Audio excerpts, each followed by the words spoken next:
来看亚马逊的创办人贝佐斯的太空飞行公司纳什起源19号甲个人90岁太空人送上太空。SpaceX 的执行长马斯克昨嘛去印尼出席低轨道卫星服务新年的启动仪式。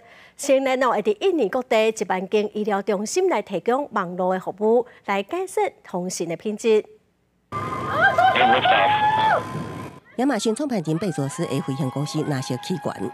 旗下会当重复使用的次轨道火箭系统新加坡特号，19号将人命乘客成功送上离地表106公里的轨道，飞行10分钟了后返来地球。其中一个人已经90岁啊，是前总统甘乃迪伫1961年钦点的候选太空人，也是 NASA 史上头一位黑人太空人。伊受过太空训练，却毋捌执行任务。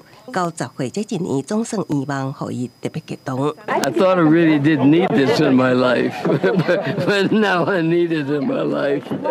This is fabulous. Thank you so much.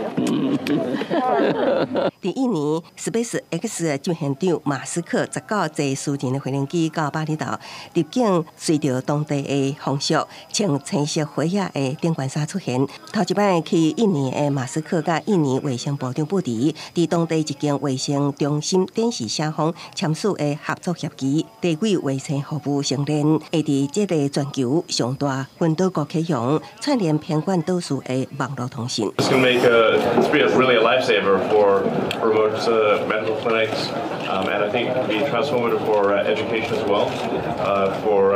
If you can access the internet, then you can learn anything, and you can also sell your goods and services worldwide. 根据世界银行2022年的数据，伫2.7亿的印尼总人口中，网络覆盖率大约是2/3，承认的进驻有可能会当补足服务的空隙。印尼卫生部长表示，初期全国有1万间的医疗院所会当使用承认的服务。这个月较晚，印尼位伫婆罗洲东加黎曼弹性的新首都努山塔拉也会进行承认信号的测试。公司新闻张淑芬编译。